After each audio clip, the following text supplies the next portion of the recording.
Welcome to this week's edition of We Speak Tangent. I'm Michael. I'm James. And I'm Kat.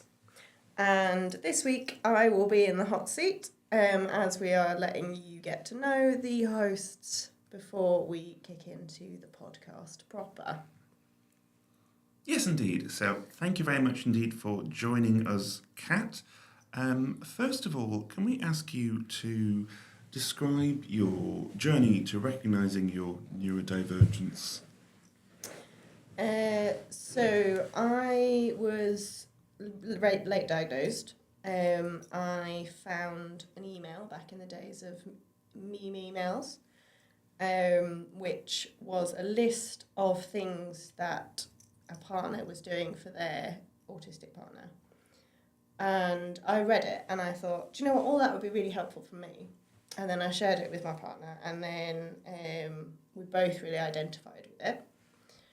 And then I actually went along with her as her support person to the interview for diagnosis. And before we'd even walked in, the lady came out and she said, "Whose is that car? That's a very autistic car." And I said, "Oh, well, actually, that's mine." And then at the end of the interview, she said to me, "You do know that you are as well, don't you?" And I said, "Well, yeah, I did heavily suspect it." And she said, "But you know, why didn't you want to get diagnosed?" And I sort of said, "Oh, well, we could only afford sort of one appointment." And she very kindly said, "Oh, well, if you write up all the forms, I'll write up a diagnosis for you." So that is how that happened. And then we went to a garden and had celebratory tea and cake. Nice. You know, just when you're sitting there and you're saying that, just I was living in the moment there. Mm. To be able to get that, obviously, if anybody's listening now, it's slightly harder. Would you have any advice for anybody who, obviously, you were fortunate to get that? That was amazing, and it's nice to listen to that part of the journey. Obviously, we look for kind people out there. Mm-hmm. What would be your advice for anybody, if any, or what you went through to get there? Would you, being a late diagnosis is what I'm trying to say, tangent, James. I think self-diagnosis is very valid in my opinion. I think there are definitely advantages to an official diagnosis, and I have benefited from those. But you know, everyone knows themselves best, and just because you can't afford to or have access to diagnosis, it doesn't change, you know, how much you identify with something, because there is such a power in, you know, seeing that it's not just you, and having that connection with other people. It's like even though being diagnosed younger for myself, you know, I get that, just sitting listening, you know, it's like I've heard it being described as much as like coming up for oxygen, you're coming up for air through the water, you know. So if somebody's listening and does get that, you know, there is, I like that responsibility for you. So nice, thank you. Just a couple of things, I guess. So I don't know if the price of a diagnosis has changed. Ballpark it for the viewers or listeners out there before I forget. That one was 2,000. Wow. Which I think is roughly where it is still sitting. Right. So yeah. So it could have been 4. You saved yourself £2. Exactly. Yeah, Okay. exactly. That's a business pitch. So and do you think that if you didn't have a partner that was on the spectrum, would you have spent the money for yourself to find out, or would you have been self-diagnosed forever? I wasn't in a position to seek that alone financially at the time, but had I been able to, I would have, yeah.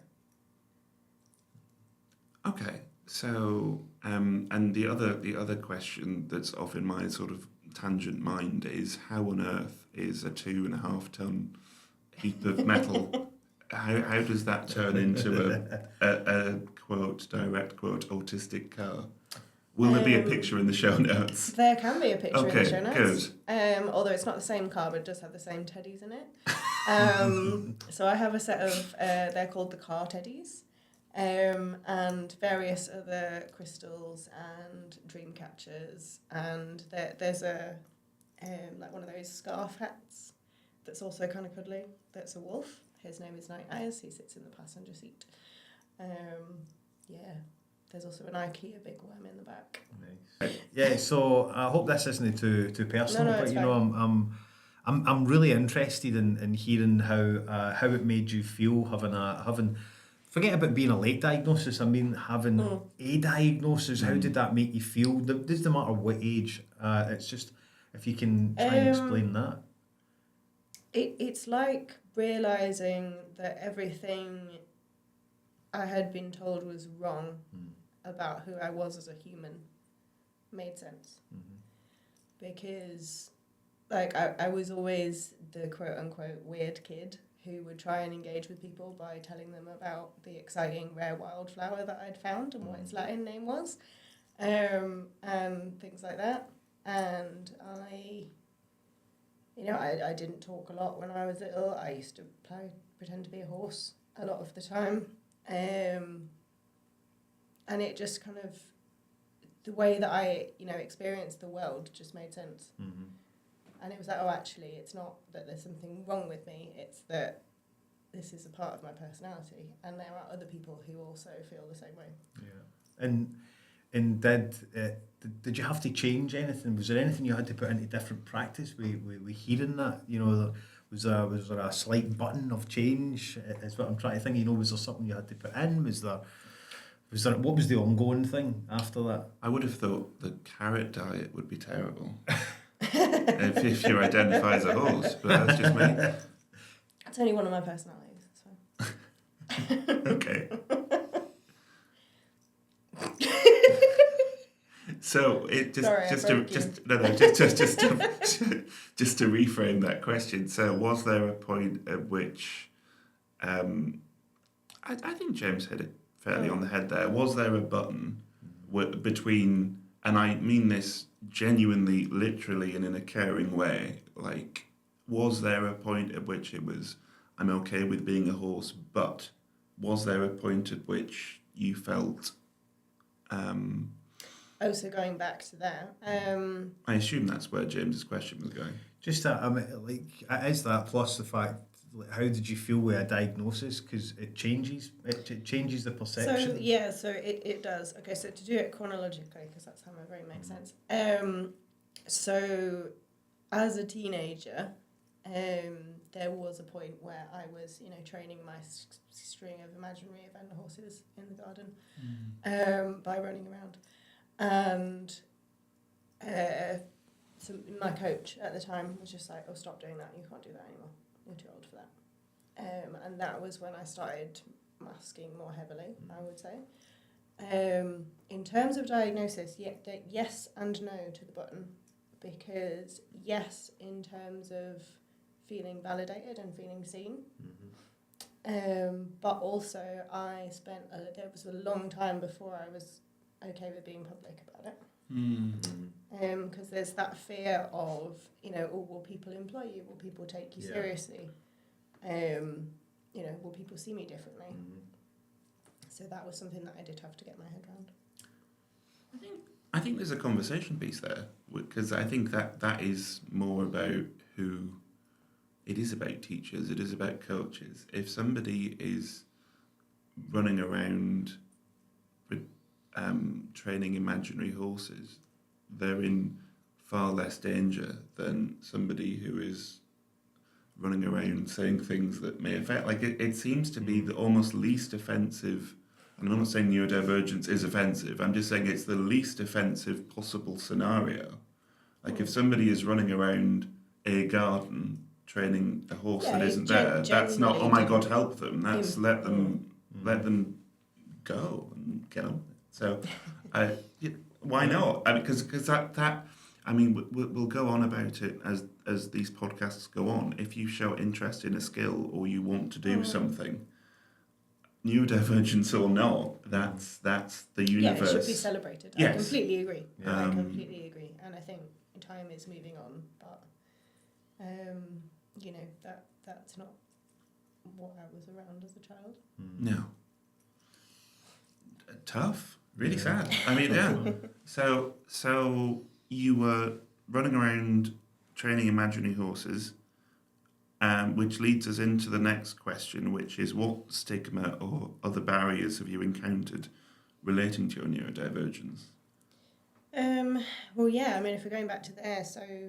I mean, we can move on from there if you feel No, more no, comfortable. no, it's fine. It's just, obviously I didn't know that was why, but yeah, I mean, there are things related to that, like getting bullied at school, and people soon worked out that I didn't like being touched. I didn't like, so everyone used to pull my bubble out of my hair, and I used to just like completely melt down, like screaming on the floor. And like, I remember being slammed up against a locker by a teacher and restrained for wigging out and stuff like that. So yeah, and you look back and you're like, yeah, that was related to that. But I guess consciously, I mean, I have had jobs where people have, said, oh, well, yeah, but you're autistic, so you won't get that. Or Sorry, such as? Name That's and a shame. sweet... that's a direct quote. Right, okay. Several times, actually. Yeah, just in a way of, well, you're very, into detail. You can't change what you're doing quickly, so you're never going to be effective because you can't be reflexive, is an example. I can feel. I'm feeling it now. I get quite emotional when people say stuff that's so close, so close to the bone. Thank you very much for your honesty. That's something that again, emotions and touching feelings, and hearing that places of employment, and that's why I never told anybody. An early diagnosis, but later in life I never told anybody for that. Yeah. So that's hard. That's hard for me to hear. So I can only imagine what a listener would be hearing. That is hard, man. Yeah, I think for me, that's why authenticity is so important, because without people standing up and saying, actually, yes, or there may be an element of a nugget of truth to their thought process, but actually, it's an asset in a different way. Absolutely. And there's no need to look at it that way, but without being authentic and talking about it, how can you connect with people? So before we get to the sort of extremely positive bit of your life, could you sort of add to the picture of some of the jobs that you've had before finding your calling, as it were? Some, not all, some. It's only, we are time limited. Welcome to the disparate Yes. themes of my life. So I have been an academic. I have a PhD in bioinformatics, in infection biology, and I love doing that. I have been a dog walker. I do Reiki. I do still do that. I've been a masseuse. I have been a carriage driving and horse riding coach. I still do some of that. And I've been, a supportive coach, and I've done sort of trauma work facilitating that with horses. So I think, the reason that I've looked at things and looked at being authentic, and I've really focused on that for the last few years. And when I look back at everything, the core of it is coaching. And I've always been the person who would have a riding lesson that would become the client crying and telling me everything as they walked around the arena. I'm good at holding space for people to find their own authenticity, and that is what lights me up. So that's my thing. So when I first met you, I had no idea. Obviously, I had no idea who you were and what you did, and then you explained it to me. It's not just horse training; it's a completely. It's a different way of doing it. I would have thought. So I was very lucky to have a little herd, several peripatetic herds of horses who were periodically in the field next to my house when I was younger. And I would get home from school at whenever, and then I would light the fire, and then I would go and sit with the horses until my parents got back for dinner.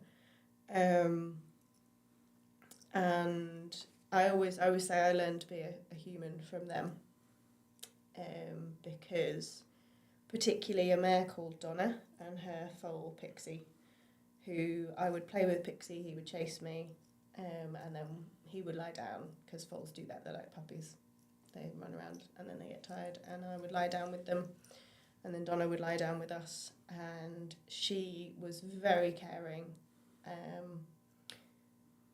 but also had clear boundaries. She would come and, horses, if you scratch them, they will groom you, because horses groom each other, so they will groom you as if you're a horse. And but she would have, oh no, I don't like it there, that's tickly. So just that idea of having that kind of positive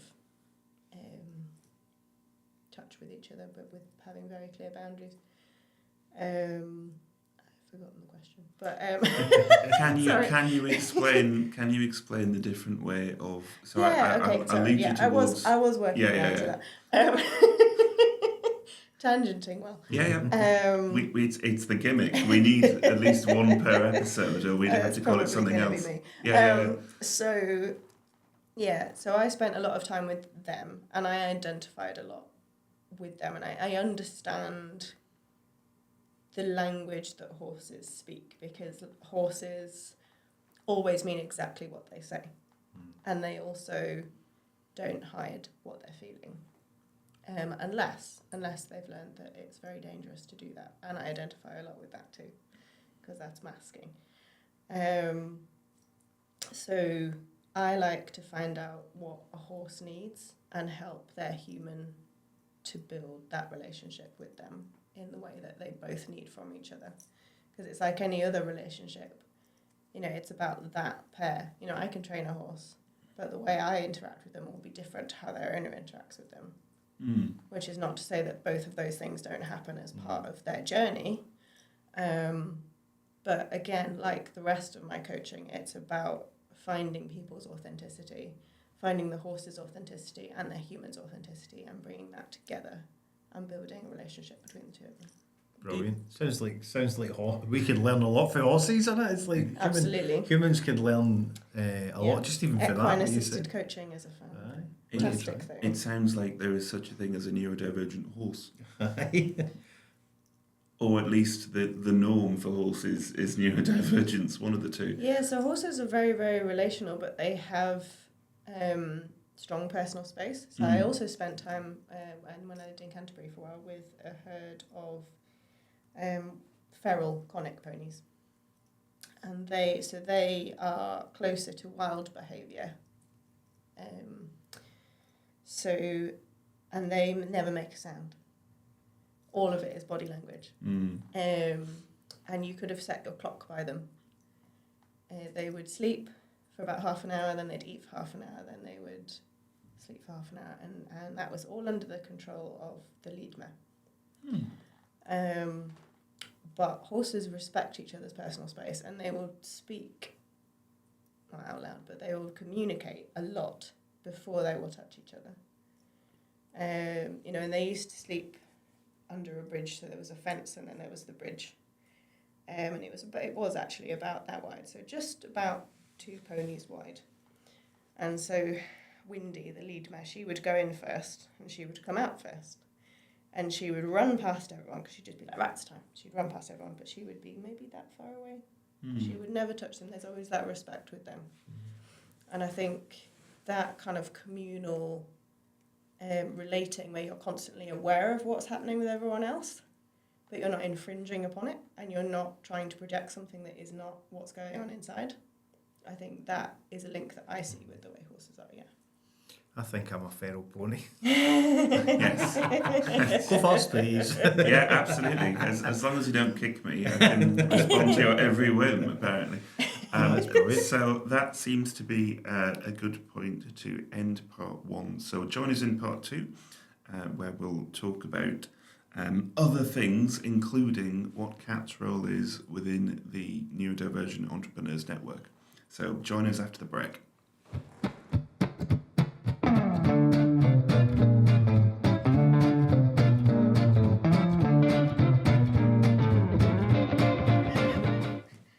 All right, welcome to part 2 of We Speak Tangent and our interview with Kat. So, Kat, I've got question number 3 for you. We had a wee conversation there, and you've mapped it out for us, and there's like numbers. And Hang on, sorry, just for the it's literally like actual. I've got a roadmap. There's actual mind mapping. I now know I'm on my way to Kat's mind, so I'll just shoot away this third question. I don't know if we can save you, but okay. We'll try. So, how does your neurodivergence enhance what you do as an entrepreneur or business owner? Because we've heard what you do for a business, and we're all interested. And we've seen it. They've seen it. I think so. Part of it is noticing the little details. So a lot of what I do, especially with horses and dogs, but also with people, is picking out and saying, so when that happened, your reaction or the horse's reaction was that. And 9 times out of 10, what I get is what? So a lot of it is noticing. From the human, not the horse. From the human. Just checking. So, although you get a lot of what from the horse as well while you're teaching. But that's part of learning a new system together. You know, there's always going to be misunderstandings in that system.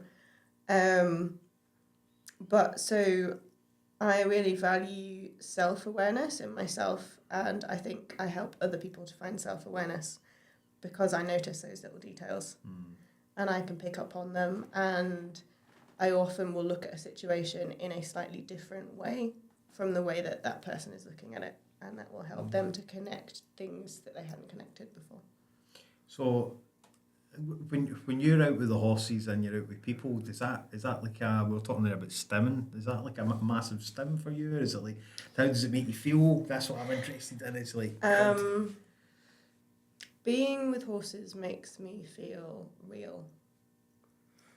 In quite a profound way. I do have that flow state working with people as well, where it's almost as if you can see all of the threads. You'll have a conversation, you can see all of the threads thrown up, and it's as if it's like that meme of tangled balls of wool. And all of the threads are there, and it's being able to hold that and draw out some threads and join them together and hand that back to the person as something that now makes sense. And does it? I mean, is that like a... Quite often, yeah. I mean, I guess... I do seem to be quite good at it. I'm not very good at noticing, and I'm good at things. Just for the viewer, I'm not questioning Kat's professionalism. I'm just questioning whether the actual thought in somebody who is neurodivergent's head actually translates into what it actually is. Yeah.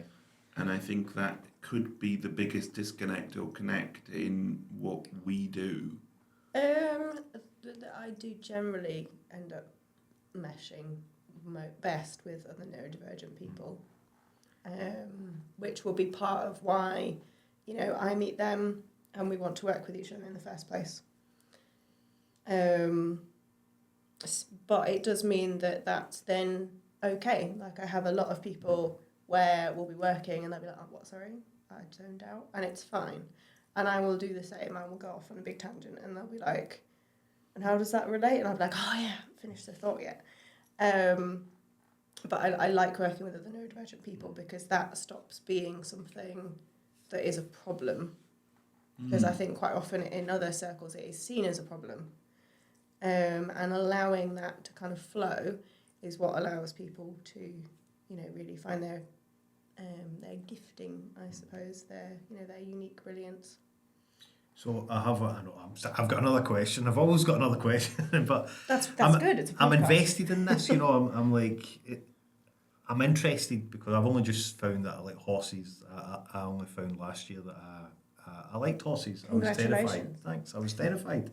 But how does Kat differentiate? How do you, when you're doing all, because I hear all this stuff you doing for others, how do you do time for Kat, because it's like all that stuff is like great, and I hear it, and you're helping everybody. That's a great What does question. Kat do for Kat? Yeah. I used to run, and then I became chronically ill, so now I walk. And I love walking up hills. I love to be on top of a hill, but that's something I can't always do. So I walk with my dogs, and I have two very small, very silly dogs who make me laugh without fail.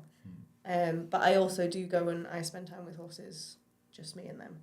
Brilliant. So it sounds like that's my connection. your job is that's what I was asking. Big long conversation when you get it, but that's like that sounds like a job that's made for you. You've found what you do, and the reason why I was asking is because it's important. Like self-care is important to neurodivergent and to neurotypicals, but you know, when we're out there giving all, you know, we sometimes a lot of my coaching is helping people to find the self-care that they need. It's a different... in order to deliver their brilliance. I'll say it till I'm blue in the face. I think self-care for neurodivergents and self-care for neurotypical are completely different things. Yeah.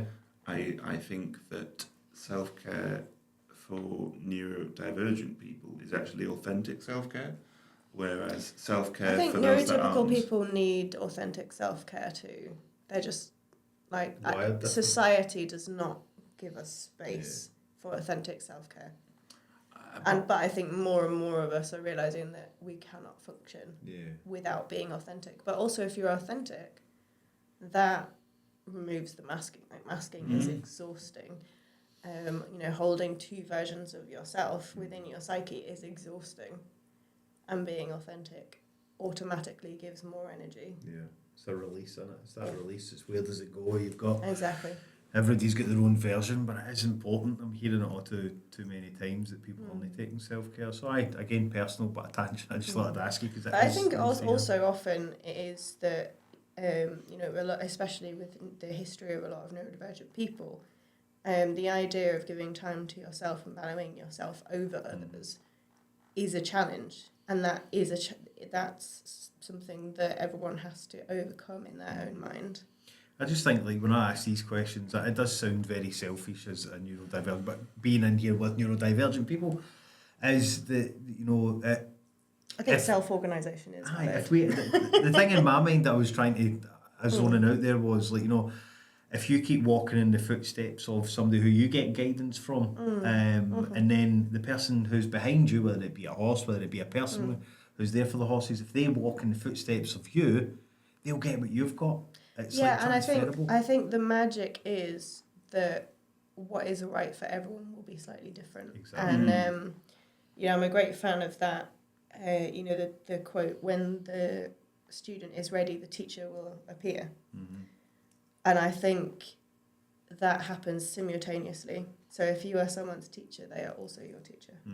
You learn for each other. I like that. So James has politely left me with the next topic.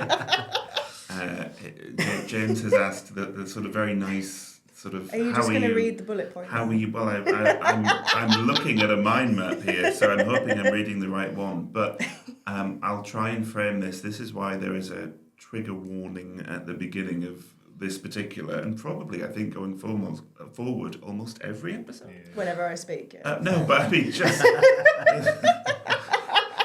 we didn't want to say. So I know the answer to this question, but I'm going to ask it as if I don't, which is there any trauma attached to being neurodivergent, or what trauma have you faced from being your true authentic self? That is a very well couched question. Thank you very much. You'd think I'd do this professionally. That's a very boundaried question. Yes. I like it.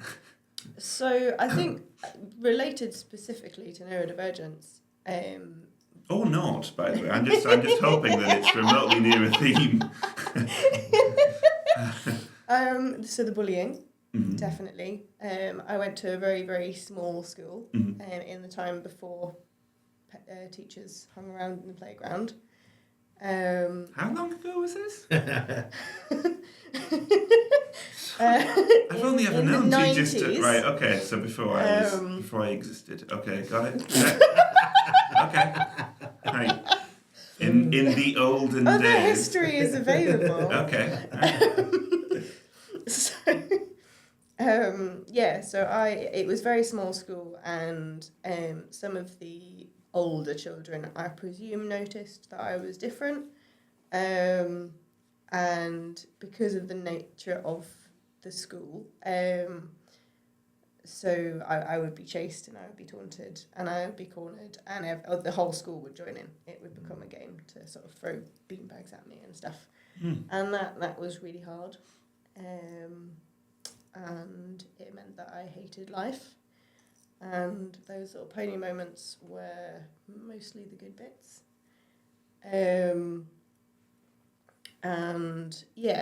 So I have complex PTSD as well as being an ADHD, so that always colours the way I see the world, and I... Sorry, you just used a term that I've never heard before. An ADHD. So autistic and ADHD. I've never heard Have you not? two. Never heard the two combined. Oh. Is that an actual medical? It's a hashtag. Right. It's not a medical. No, Oh, right, okay. I was going to say that's like, oh, okay. That's two entirely different departments, so we have a long way to go. Right, good. So you're at school and people have noticed that you are different and are communicating ineffectively with you. So that's a very nice way of So I remember a lot of being pulled. So every so often, one of the younger kids would be upset that I was crying all the time in the There's playground. bound to be one. Yes. And then I would be pulled into the office, and I would not be able to talk. Yeah. Because it took me a lot of time and a lot of work to be able to talk about anything emotional, and that included talking to people who were emotional. So I would sit and say nothing. And, I remember being told, we can't do anything unless you tell us what's happening. And, if you're not talking about it, then, you're just letting it happen. And all those sorts of comments, which meant that I then didn't share anything. And, then obviously that continued at secondary school with different people. And alongside that, there was... a lot of kind of sexual violence in my history. So that all kind of linked in with not sharing how I really felt with people around me and hiding things and, feeling othered in conversations, if not directly, just because I saw the world differently from others.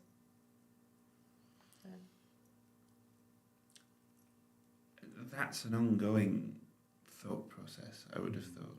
Yes, it is. And I've done a lot of work on it.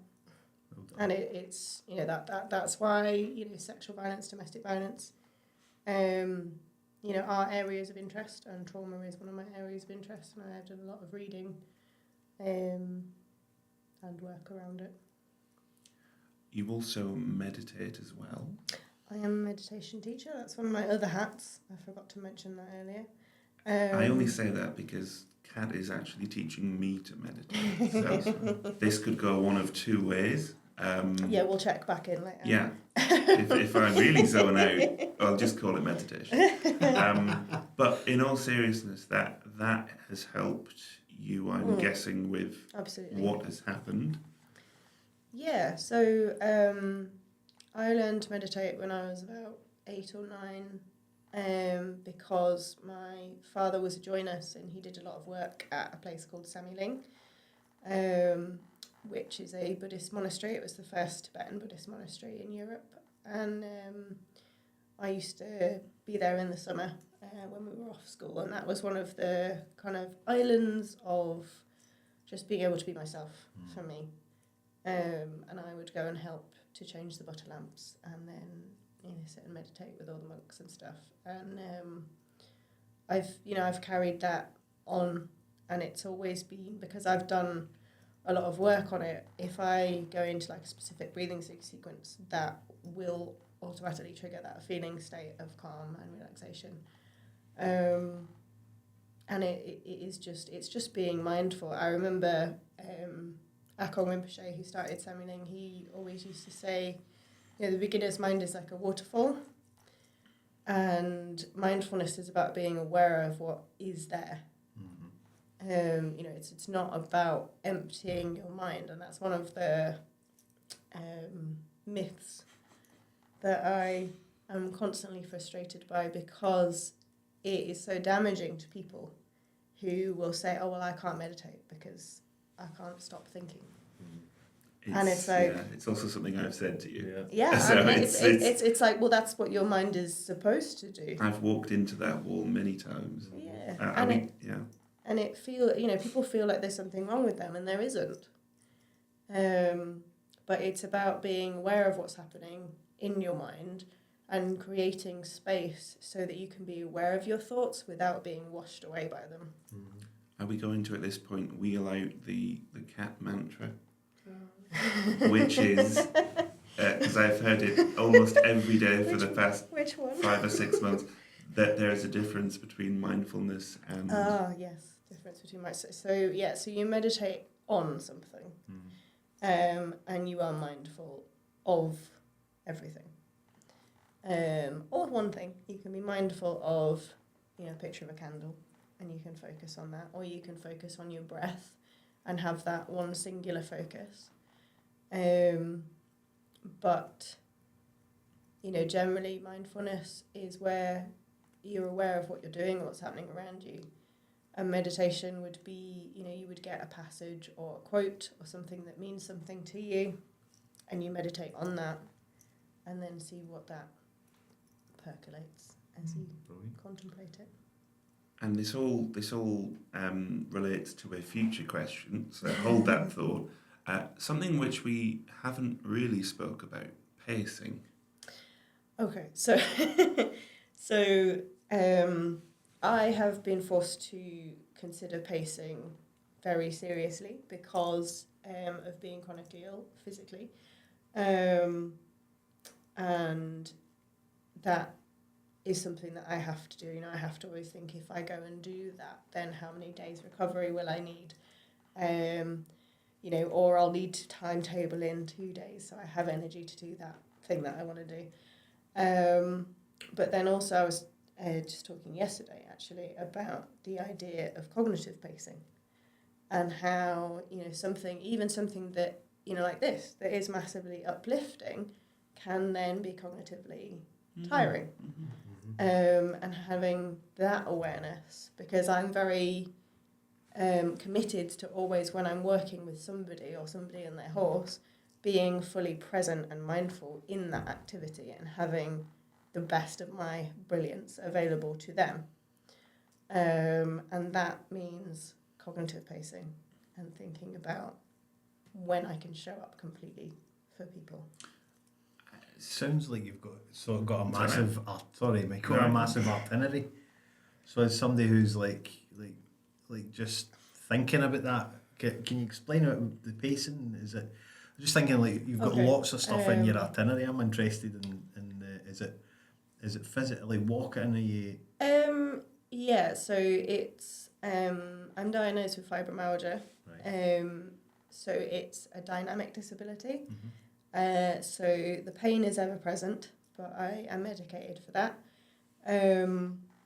So yeah, like some days I can walk up a hill, and other days I can walk to the kitchen and make a cup of tea.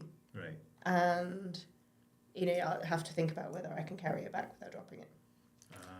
Right. So it really does go from one to the other, and thankfully I haven't been there for quite a while because I'm getting better at pacing. And I also have this, which is linked to the Visible app, which is a new app for chronic illness. So it's, if a Fitbit is optimised to help you do more exercise and become fitter, then the Visible app is optimised to help you realise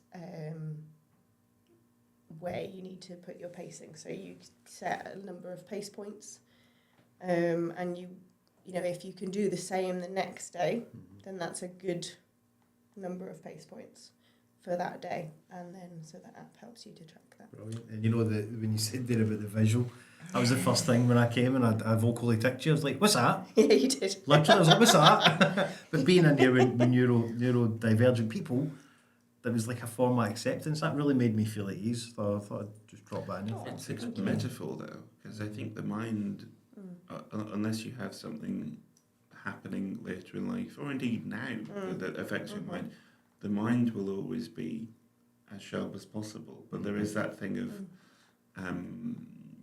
getting older and realising that your body isn't fully present with your mind. Yeah, I did not enjoy, I did enjoy it, but I did not appreciate being able to get up and run 20 miles every morning as much as I should have at the time. I have never had that experience. I don't think I've ever walked 20 miles. Nor do I ever want that experience. Like, God can keep that one. No. But, okay, so I think...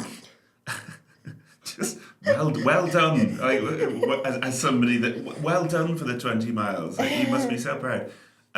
No, so I think using artistic license, we're going to break for part 2 because I think the other points that we talk about will probably take another chunk of time. So please, pineapple. Yes, please join us for part 3.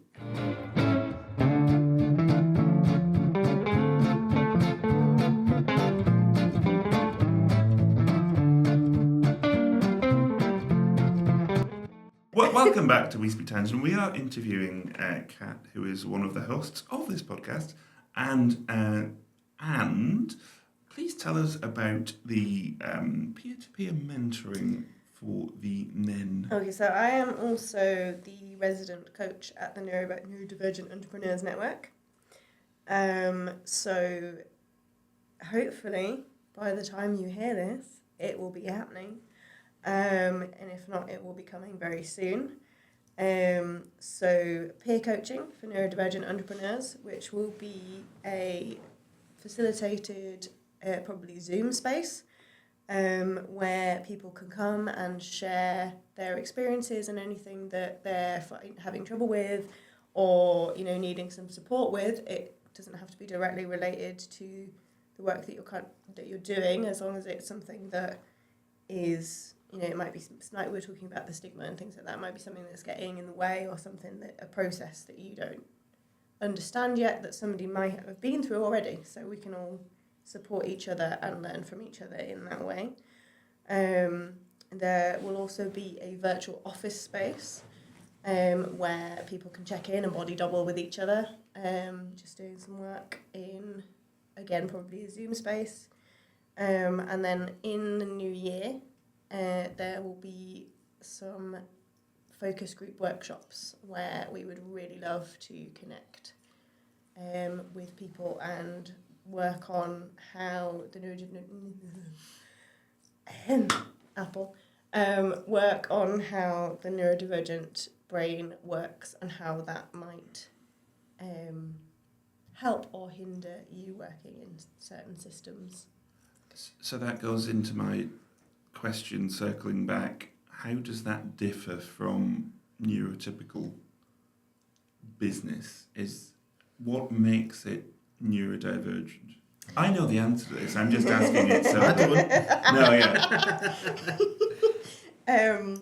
So I think a lot of it comes back to executive function, and executive function is something that is a symptom in autism and in ADHD and in a lot of other neurodivergence as well.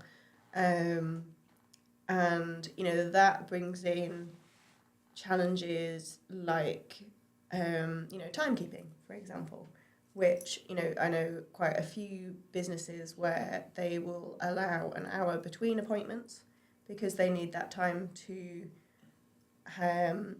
sort of process what's just happened, and then also get to where their next appointment, for example, and get their mind around what they're going into.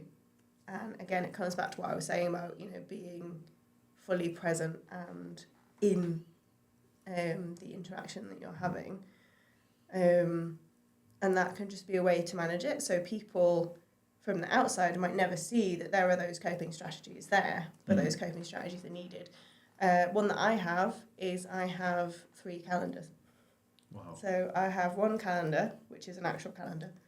and has, you know, everything in it that is my days. I have one on my phone as well because I need the alarms, otherwise I'd never know what was happening. And so there's 2 coping strategies already. So my big calendar, and then next to the big calendar I have a calendar which is just days of the week, and then every week I copy in what I'm doing that week onto that, because looking at the big calendar is too overwhelming. And then I also have another week calendar which just has the regular things that I do. Forgive my facial expression. Occasionally I forget this is filmed. So sorry. So I barely have one calendar. So sorry, you have How one. do you know when you have to be somewhere? I don't. Okay. I have a team of people that just usher me in the correct direction. I have to, on my digital calendar, I always have to have a notification the day before. Yeah. So I have time to prepare. And then 2 hours before, 1 hour before. Right, so just going Otherwise back I to would the... not. Otherwise I double book myself. Right, Yeah. so going back to the 3 cats... Sorry, I'm going to have to take notes now. You have one... This I could can be provide a photo. This... Please don't. Because it's not my calendar. I'll go by your schedule. No, so you have one calendar in the house. Let's see if I can get this right. On the wall. On the wall, well, somewhere It's in the a house. Glastonbury calendar. It has pictures of the tour. That's not important. You have... But they calm me down enough to actually focus on it, to Perfect. deal with the calendar. So you have one calendar that is the big calendar. It's a month. Yeah, great. Yeah. And then you have one on your phone with the alarms that tells you, Yeah. wake up, you've got something to do, Yeah. essentially. What's the third one? That the phone one isn't included in the 3, so the phone is... So you got in 4? addition- Are you keeping up, dealer? Right, okay. You know the chalkboards that are for a week? So they've got like Monday, Tuesday, Wednesday, Thursday, Friday, Saturday, Sunday. Yeah. Yes, uh-huh. And then, so I copy what I'm doing that week onto the chalkboard so that I can then look at what I'm doing in the week without being too overwhelmed by the month, you see. It works. Oh, great. That's a really good example of how random it can be, because you Yeah. never know what is Yeah. going to work and what is going to help you to fit in to that world that you hopefully don't have to fully mask to the people that you're interacting with as an entrepreneur, but which often you do or feel that you do. So there's a lot of coping strategies go on behind it. And finding the coping strategies that allow you to show up in a way that is going to be appreciated. Or literally show up. Yeah, exactly, yeah. I've got 3 whiteboards, man. So There that's... you go. Again, a wee bit, 3 calendars of mine. I'm the minority. It's okay. I don't know, man. I just have, as I say, I just have people that go, Must be there. yeah. Mm. Sort I've of got inner important. voices that try that. Yeah, You're it's sort of, supposed to be somewhere, James. it's sort of Yeah. important. you I attend also this have one. an inner dialogue. Yeah. Yeah. Okay, so yeah.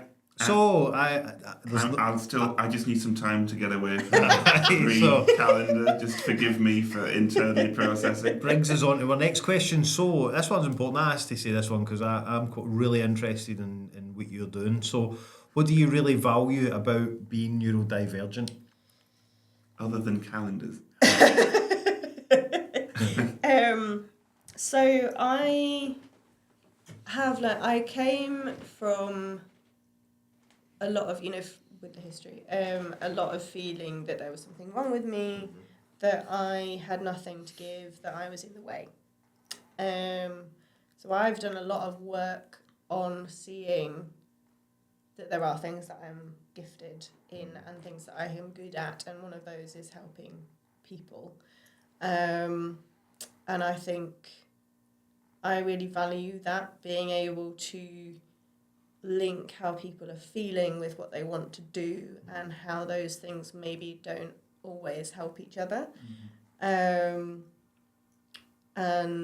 just that way of being able to think differently.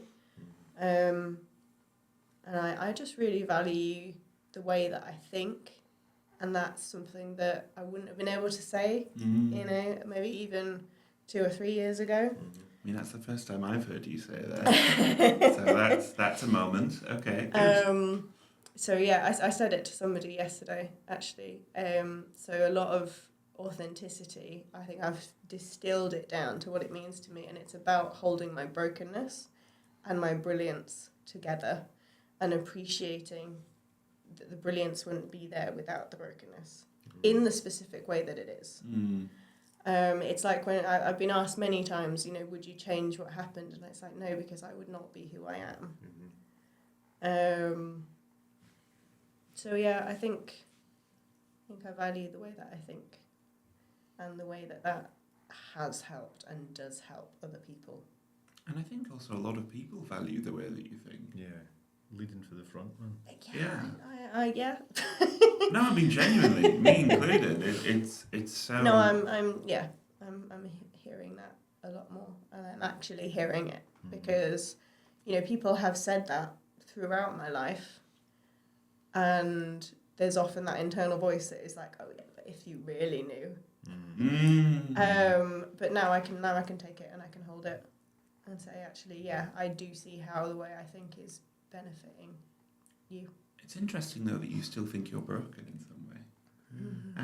That's a conversation piece. That's a complex PTSD conversation. Yeah. Well, no, because I mean, just circling back and going back through everything we've said, like you found your purpose, you found where you feel the best, which is around horses and around people and teaching, and you're doing that. So you've essentially won. There are people who still don't know and know life isn't all about winning and losing. Yes, it is. Life is about taking part. No, it's not.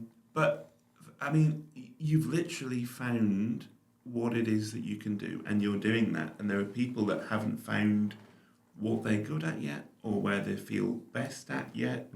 I mean, so... not just that, but you're using it in such a way to help other people, which is huge.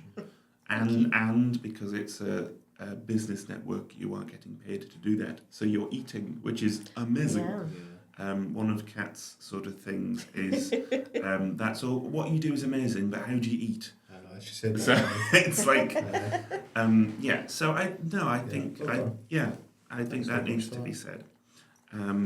So am I 9? Yes, you are. Right. Okay. So sorry. It's 8 first. Oh, sorry.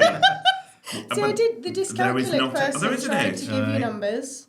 I'll go with 8 then. So brings us on to our next question. Yes. Are there any neurodivergent hacks or cheat sheets that you use daily in life as an entrepreneur apart from your calendars? Fidgets. I massively benefit from, so I think I haven't on the podcast yet. So I have a crisis kit that comes with me everywhere, and that is there. It does have a safety plan in it. Haven't needed it for quite a while, but it also has all of my fidgets because I have embraced things that make my daily life easier because that helps me to show up fully for the people that I'm with. And it also models. So I have done a lot of reparenting on myself. So I've had to learn to model things for myself. So a lot of it is modelling for that inner child. And with complex PTSD, I'm existing in several whens at once. And not all of them are happy. So that kind of, in DBT we call it opposite action. So opposite action of acting as if I see my worth and my that I deserve to be given what I need to help me to be my best, rather than trying to pretend that I don't need those things. And I think that also means that what I do can be a model for other people. And that could manifest itself in many different ways. One of the first times I met Kat, we had a meeting because we are sort of involved with third sector bits and bobs, and we had a meeting and it didn't go well. I'll just put it out there. Just it didn't go. We were both a little frustrated. A little is being conservative. And we went to Kat's car, their previous car. Thankfully, it was a Zoom meeting. And no, but it was, yeah. And Kat produced a STEM toy. I did. And I had no idea what to say, how to act. And now it's become part of all of us. I mean, we're all sitting here with lots of different symbols. So, yeah, a bit of manifesting, and we now need it to record this. Modelling. Yeah. So, and I'm sure, just circling back, a list of your favourite fidgets. Try saying that after a coffee. A list of your favourite fidgets, or a list. Yes, I know. Matron. No, will be in the show notes, I would have thought, and I think. Yes, it will be extensive. It will involve many needos. It's a novel. Which is my new love. It's a novel. It's not a list. It's an actual. I started book. with a Needo Nice Cube, and then I found out about the glittery one. So yeah. And the aim, I think, from a business point of view, was to think get sponsored by these people. Just send in. Absolutely, yeah. Send us all your fidget toys. We'll everyone test them. Yeah. Test them, take them, keep them. But no, I mean, I might just link my Instagram video of my crisis kit where I get it right. Why not? It's a teaching tool. I've just realised that was yours at the picnic we went to. You had the wee box. That box was not. That is the organisers box. But that was just that was my saviour that day. It was a box that was bought as a set. I don't know what the word is for that is right now, but there you go. Okay. So, I can't contribute anything to that particular conversation. Sometimes the tangents just run out. Yeah. Because one of us loses the will. No. This is a live podcast, folks. Still has a plan. Hashtag producer Amelia. So one of the new things we're doing is rather than me read a list of our favourite bakes, because we can't come to a decision. We like all of them. We yes. And we would say if we didn't. So every week, a selection of bakes from the Frangipane Bakery will be physically here with us, and the guest will select their favourite of that selection, which will rotate. But it won't be the same. It won't be the same cake. It won't be the same. We're not just living off one cake. No, it's not just one cake. We have rotating. Standards. As in like different cakes will come. So Kat, what is your favourite cake of the week? Of the selection that we have today is the white chocolate and raspberry blondie. Why? Because of the little drizzly chocolate bits on top. Yeah, I'm a cake fan. And I know there's still a bit through there looking at me as I'm going to the podcast. So, hi, are we sampling that? Yes, absolutely. So, I think just reading the itinerary. By the way, this won't happen in almost any other, because I think Kat will have a separate document where they will number it. Will select the topics that they would like to talk about. Yes, and indeed. We'll have a little debrief a pre-brief about that before the pod happens. So some may be organised. Yes, they'll all have trigger which that warnings. is not, because I had to draw all over it. That's my trigger warning. We have to actually, I think what might be a nice thing to do is to scan the actual, running order, so people can follow along. It's like, okay, that was moved to be authentic, but tangents in writing and spoken word. I don't think we actually went off on a complete tangent. No, I don't think we did. I think it's been quite controlled. I think the fidgets have done the right thing. Right, we're getting kept rid us of in the room. Yeah, we're getting rid of the fidget toys. We're going to come back with a tangent. So I think, just reading, I think we are complete. I think you have. We have completed this particular episode. So well done, Kat. And well thanks for done. your honesty. Thank you. It's been nice and inspirational to hear. So thanks very much. Thank you for telling your story, and I'm sure people who will watch this will absolutely identify with all. And will probably next week be sitting with their own STEM toy or box. Yes, do fidget with a fidget while you listen to the podcast. If you would like. 100%. It'll all be in the show notes. So I can't believe what I'm endorsing. Like, yeah, sit and fidget. Yeah, do that. Michael! I know. Like, okay. No. So thank you so much, Kat, for sharing your story. And anybody that comes into contact with the Neurodivergent Entrepreneurs Network, who we will interview as time goes on, will get you as a peer-to-peer mentor. Absolutely. You do run this. I am a resident coach. Thank you so much.